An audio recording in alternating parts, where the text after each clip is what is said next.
अस्सलाम वालेकुम। उम्मीद है सब खैरियत से होंगे and welcome to my third vlog, जो कि एक काफ़ी लंबे गैप के बाद मैं आज बना रहा हूँ।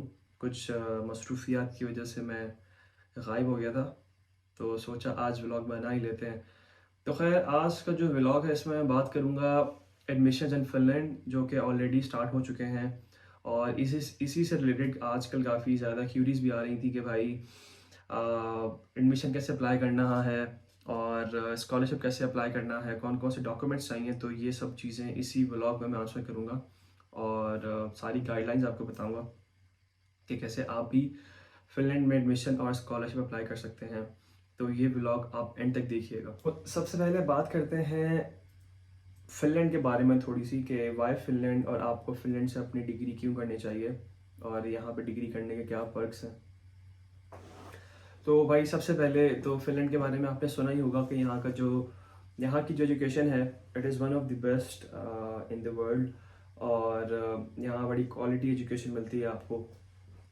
उसके बाद जो यहाँ पे एक चीज़ है जो कि बहुत ज़्यादा अट्रैक्ट करती है स्टूडेंट्स को, वो लर्न एंड अर्न वाली चीज़ है कि आप लर्निंग तो करते ही करते हैं, और उसके साथ साथ जो आपकी अर्निंग हो रही होती है वो भी इतनी मुनासिब हो रही होती है कि आप अपने नॉर्मली जो यहाँ पे एक्सपेंसेस है वो मैनेज कर सकते हैं। क्योंकि फिनलैंड जो है वो इतनी एक्सपेंसिव, इतनी सस्ती कंट्री नहीं है। यहाँ पे आपको स्पेशली क्योंकि नॉर्डिक है, तो नॉर्डिक कंट्रीज जितनी भी हैं वो ऐसे ही एक्सपेंसिव है। बट उस हिसाब से आप जो यहाँ पे अर्न कर लेते हैं वो भी बैलेंस आउट कर देता है उसको। आप लोग अपने एक्सपेंसेस इजीली मैनेज कर सकते हैं। उसके बाद जो थर्ड चीज़ है वो है यहाँ पे आपका अकोमोडेशन, जो कि कंपैरेटिवली चीपर है अदर कंट्रीज से। और अदर कंट्रीज़ का रेफरेंस मैं इसलिए दे रहा हूँ क्योंकि वहाँ पे ऑलरेडी कुछ मेरे दोस्त वगैरह हैं जिन्होंने बताया कि भाई हम लोग यहाँ पे इतना इतना रेंट दे रहे हैं, उस हिसाब से अगर मैं यहाँ पे कंपेयर करूँ तो वो चीप ही है। और बाकी जो चौथी चीज़ है वो ये है कि जब कोई भी आपसे स्टडीज़ के बारे में पूछता है कि भाई मुझे फिनलैंड में एडमिशन अप्लाई करना है, ये करना है, मैं आना चाहता हूँ, तो ये चीज़ करते करते एकदम वो एक चीज़ पे आ जाता है जो कि होती है कि भाई पीआर मिलेगी और पासपोर्ट मिलेगा, नहीं तो फ़ायदा नहीं हमारा आने का। मतलब ऐसे बोल रहे होते हैं कि यार ठीक है, हमने तो पासपोर्ट लेने के लिए आना था, उसके अलावा नहीं मिल रहा तो मैंने डिग्री भी नहीं करनी। तो भाई, ये जगह आप लोगों के लिए ही है। तो आप आएँ और डिग्री भी करें, पीआर भी लें और पासपोर्ट भी लें, सब मिलेगा आपको यहाँ पे। पर ठंडा करके, क्योंकि आपका एक पाथवे है, एक प्रॉपर चैनल है, आपने रिश्ता करके इतना इतना अर्सा गुजारना है यहाँ पे, तो उसके बाद आप एलिजिबल होते हैं। लेकिन ये सब चीज़ें, इस पर मैं अभी बात नहीं करूँगा और इस पर डिटेल वीडियो फिर कभी बनाएंगे। आज का जो मकसद है वो एडमिशन्स के बारे में बताना है आपको। तो सबसे पहले तो भाई, आपको जिस कंसल्टेंट के पास जाना है, जो कि बहुत क्वेश्चन होते हैं, और किस एजेंट से मिलना है, तो भाई आप खुद ही वो एजेंट हैं, खुद ही कंसल्टेंट हैं अपने। और उसके बाद जो आपका एक बहुत ही ज़्यादा इम्पोर्टेंट आपका रिसोर्स है वो है एक वेबसाइट, जिसके ऊपर ही आपको सब चीज़ें मिल जाएंगी। एडमिशन इंफॉर्मेशन मिलेगी, प्रोसीजर मिलेगा, एलिजिबिलिटी मिलेगी, अप्लाई भी अपने वहीं पे करना है, और आपकी स्कॉलरशिप भी उधर ही से अप्लाई होगी। तो भाई, उस एजेंट और उस कंसल्टेंट का नाम है studyinfo.fi। मेरी स्क्रीन पे भी वो आ रहा होगा और मैं डिस्क्रिप्शन के अंदर भी इसका लिंक जो है वो ऐड कर दूंगा। तो आपने करना यह है कि आपने इस वेबसाइट पे जाना है और अपनी डिग्री से रिलेटेड कीवर्ड्स आपने बेसिकली सर्च करने हैं। आप इस डिग्री में आना चाहते हैं, उस डिग्री का नाम लिखा, उससे रिलेटेड एक कह लें कि आप मल्टीपल आपके पास ऑप्शंस आ जाती हैं कि ये डिग्री आप वो कर सकते हैं, ठीक है। उसके बाद हर यूनिवर्सिटी का, वहीं पे आप जब उनको क्लिक करेंगे तो वो आपको रीडायरेक्ट कर देगी यूनिवर्सिटीज़ की वेबसाइट पे, जहाँ पर सारी एलिजिबिलिटी लिखी हुई होती है।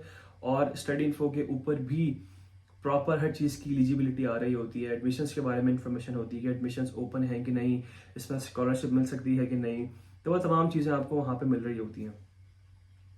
तो जो मेन डॉक्यूमेंट्स आपको चाहिए होते हैं अप्लाई करने के, वो तकरीबन 6 से 7 डॉक्यूमेंट्स हैं जो आपको चाहिए। नंबर 1, आपको आपकी HEC की आपकी जो बैचलर्स की डिग्री है वो HEC से अटेस्ट होनी चाहिए, आपकी ट्रांसक्रिप्ट भी HEC से अटेस्ट होनी चाहिए, और ना सिर्फ आपकी ओरिजिनल डिग्रीज एंड ट्रांसक्रिप्ट बल्कि इनकी फ़ोटो कॉपीज़ भी आपकी अटेस्ट होनी चाहिए, क्योंकि वो आपको कोरियर करनी पड़ती है यूनिवर्सिटी को, तो वो ज़रूरी है। कुछ यूनिवर्सिटी से पहले एट द टाइम एप्लीकेशन करनी पड़ती हैं, और किसी यूनिवर्सिटी के अंदर आपको एडमिशन मिलने के बाद वो कोरियर करनी पड़ती हैं। तो तीसरे नंबर पे आ जाता है जनाब आपका आइल्स या आपका टॉफल या आपका PTE। आइल्स में आपको 6.5 स्कोर करना है, no less than 5.5 in each module, और PTE का जो स्कोर है वो 62 है ओवरऑल, और उसमें जो आपका राइटिंग है वो 54 आई गेस है, ये मुझे कंफर्म नहीं है, 54 या 55, उससे कम नहीं होना चाहिए PTE के अंदर, तो ये एक्सेप्टेड है। उसके बाद आ जाती है आपकी CV, और फिर आपने जो पाकिस्तान में जॉब्स वगैरह की हुई हैं उसके एक्सपीरियंस लेटर्स आ जाते हैं, और कोई सर्टिफिकेशन की हुई है आपने जो आपको हेल्प कर सकती है डिग्री लेने में। फॉर एग्जांपल अगर आप नेटवर्किंग साइट पे अप्लाई कर रहे हैं तो आपने कुछ सिस्को के कोर्सेज किए हुए होंगे, तो आप बेहतर है तो वो साथ में अटैच कर दें, जो कि एक बूस्ट मिलता है आपकी एप्लीकेशन को, आपकी प्रोफाइल स्ट्रांग होती है। और उसके बाद जो है आपका जो इम्पॉर्टेंट चीज़ है एडमिशन के अंदर, जिसके बगैर मतलब जो आपकी कह लें कि बैकबोन एडमिशन की, वो है लेटर ऑफ मोटिवेशन या SOP जिसको कहा जाता है, स्टेटमेंट ऑफ पर्पस। ये आपका बहुत ही ज़्यादा स्ट्रांग होना चाहिए, और इस पे ये वो एक ऐसी चीज़ है जिसके ऊपर आपको काम करना है, और आपने इस चीज़ को बिल्कुल भी कॉपी पेस्ट नहीं करना। कुछ पिछले दिनों केसेस आए हैं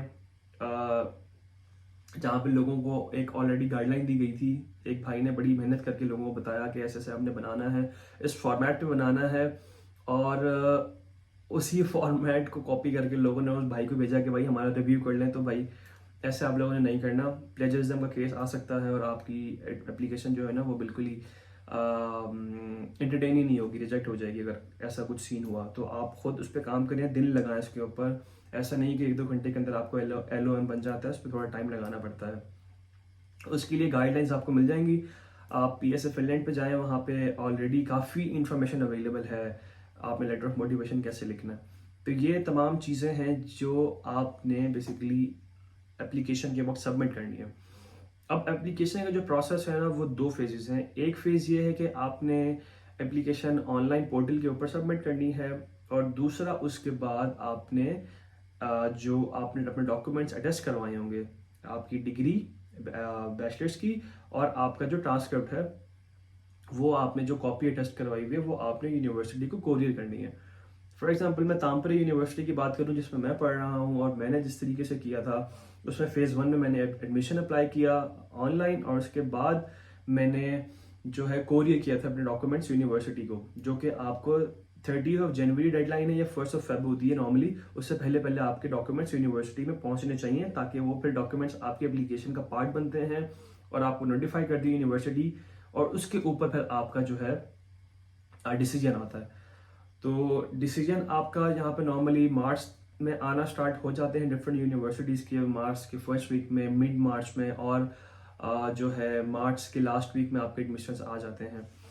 अब रही बात स्कॉलरशिप की, आपने स्कॉलरशिप कैसे अप्लाई करना है, तो स्कॉलरशिप अप्लाई करने का कोई डिफरेंट तरीका नहीं है, वो भी आपने इसी studyinfo.fi के ऊपर जब आप अपनी एप्लीकेशन फॉर्म फिल कर रहे होंगे और सारी अटैचमेंट्स आप लगा रहे होंगे, तो वहीं पे एक अलग से एक चीज़ आती है जिसमें आपसे पूछा जाता है कि भाई क्या आप एडमिशन स्कॉलरशिप के लिए भी अप्लाई करना चाह रहे हैं। आपने जस्ट उसको टिक करना है, जैसे आपने उसको चेक करना है, तो आप स्कॉलरशिप के लिए भी आपकी एप्लीकेशन कंसिडर हो जाएगी। अब इसके अंदर आपने एक और चीज़ का ख्याल रखना है कि आपके पास जितनी ऑप्शन हैं जिसमें आप अप्लाई करना चाह रहे हैं, फॉर एग्जाम्पल आपको सबसे पहले तो प्रायोरिटाइज करना है कि आप फर्स्ट कौन सी डिग्री में आपको एडमिशन मिले, फिर सेकंड और थर्ड। तो अगर आपने फर्स्ट जो प्रायोरिटी सेट की है, अगर आपका उसमें मेरिट बन रहा है, तो आपको उसी में ही एडमिशन और स्कॉलरशिप मिल जाएगा, और बाय डिफ़ॉल्ट आप सेकंड और थर्ड के लिए जो है वो आपकी एप्लीकेशन वो विड्रॉ बाय डिफ़ॉल्ट हो जाएगी, वो आपको रिजेक्ट कर देंगे। तो आपने इस चीज़ का ख्याल रखना है कि आपकी फर्स्ट प्रायोरिटी कौन सी जिसमें आपको एडमिशन लेना है, तो उसको फर्स्ट पे रखें। उसमें नहीं हुआ तो सेकंड में, अगर आपका मेरिट बनता हुआ तो आपको सेकंड में मिल जाएगी। तो ये तरीका है स्कॉलरशिप अप्लाई करने का, जो कि बहुत सुपर ईजी है। इसमें कोई रॉकेट साइंस नहीं है, इसमें कोई किसी भी कंसल्टेंट के पास मारे मारे आपको पढ़ने की ज़रूरत नहीं है कि यार मुझे ये मिल जाए, मुझे वो मिल जाए। आपने किसी के पास नहीं जाना, आप ना सिर्फ खुद किसी दिन घर पे बैठ के पूरा दिन दें, स्टडी इन्फो 5 को अच्छी तरह जो है ना खंगाल दें आपके भाई इसमें क्या क्या अवेलेबल है। और अभी आपके पास टाइम थोड़ा कम ही रह गया वैसे, जनवरी मिड तक मैक्सिमम जो है यूनिवर्सिटी के एडमिशन क्लोज हो जाएंगे, तो थोड़ा स्पीड अप करें अपने प्रोसेस को। तो ये सारे के सारे वो प्रोसेस हैं जो आपको एडमिशन के वक्त अप्लाई करने हैं। और एक लास्ट चीज़ जो मैं ऐड करना चाहूँगा वो ये कि फॉर एग्ज़ाम्पल आप जो है वो अपने फाइनल सेमेस्टर से आप बिल्कुल फ्री हो चुके हैं, आपने एग्ज़ाम्स दे दिए हैं, पर यह है कि अभी तक आपको डिग्री नहीं मिली।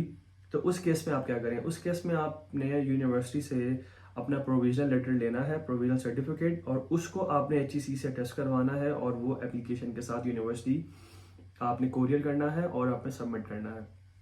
उसके बाद जो नेक्स्ट आपकी जब डिग्री मिल जाएगी तो उसके बाद उसकी अलग से डेडलाइन होती है जब आपने वो डिग्री वाली चीज़ भी अपलोड करनी, उनको कोरियर करनी होती है। तो तब पहले आपको कंडीशनल लेटर ऑफर होगा, कंडीशनल एडमिशन ऑफर होगा जब आप विदाउट डिग्री करेंगे, और डिग्री जब आपको मिल जाएगी तो उसके बाद आपका एडमिशन जो है वो कंफर्म हो जाएगा।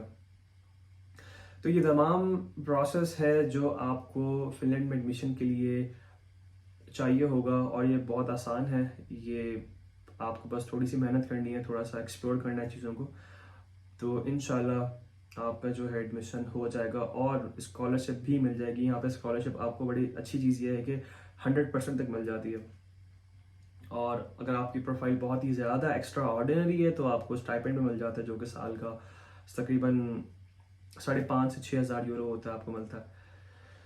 तो इंशाल्लाह आपसे नेक्स्ट व्लॉग में मुलाकात होती है, जिसमें मैं आपको एडमिशन के बाद का जो प्रोसेस है उसको बताऊंगा, उसके बारे में बताऊंगा। फॉर एग्जांपल RP कैसे अप्लाई करना है, और RP के लिए जो डॉक्यूमेंट्स हैं वो आपने कैसे जो है वो प्रिपेयर करने हैं, जो कि मोस्ट इंपॉर्टेंट चीज़ है यहाँ पे अप्लाई करने के लिए, आपकी बैंक स्टेटमेंट्स वगैरह। तो इंशाल्लाह इस पे नेक्स्ट वीडियो बनाऊंगा और आपको भी डिटेल से बताऊंगा। तो तब तक के लिए इजाज़त दीजिए। अल्लाह हाफिज़।